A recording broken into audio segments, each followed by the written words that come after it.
who's as adamant about his or her position as I am about mine, whom you think is sharp. Seriously, we know that. And another thing, we heard him say that...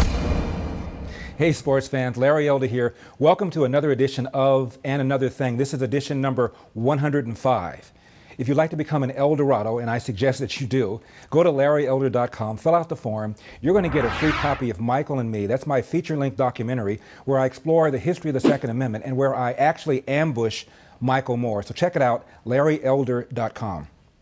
This edition of And Another Thing is all about this movement. I'm using the word that the activists are using. The hands up, don't shoot, I can't breathe, Black Lives Matter movement. I have a very simple question.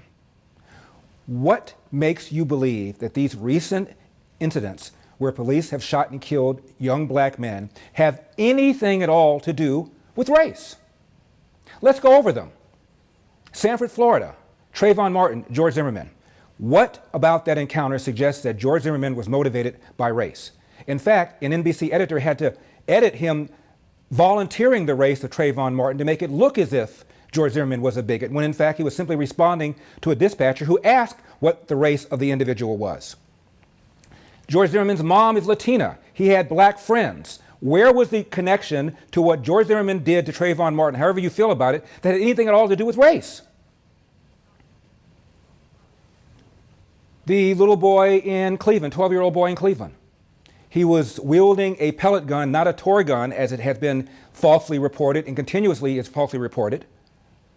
What makes you feel that the encounter had anything at all to do with the 12-year-old's race? If the 12-year-old had been black, the cop would not have assumed the 12-year-old was 20, as apparently he did. What's your evidence of that? Staten Island, New York, Eric Gardner. However you feel about that, what is your evidence that what happened had to do with race? There was a black female sergeant at the scene on charge supervising the whole thing, and she had her hands on her hips. She didn't see anything wrong. I'm not saying that there wasn't anything wrong. I thought that that cop should have been indicted for one count of involuntary manslaughter or criminal negligence, but I also felt that a jury would find him not guilty. But however you feel about that, what about that incident had to do with race? Ferguson, Michael Brown, Darren Wilson. Michael Brown had been in a convenience store about 10, 11 minutes earlier, robbed cigarillos. Darren Wilson was aware of that and saw Michael Brown and put two and two together at some point. What about the encounter had anything at all to do with race? In the case of Rodney King, we have the police officers on the dispatcher talking about gorillas in the mist.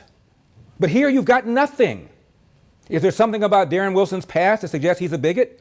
Hey, Eldorados, hope you enjoyed that short preview. If you'd like to become a complete, full Eldorado, go to LarryElder.com, fill out the form, you get a free copy of Michael and Me, a documentary that I did where I explore the history of the Second Amendment and where I ambush Michael Moore, and I asked the gentleman 3 times how many times Americans use guns to defend themselves. LarryElder.com. Check it out.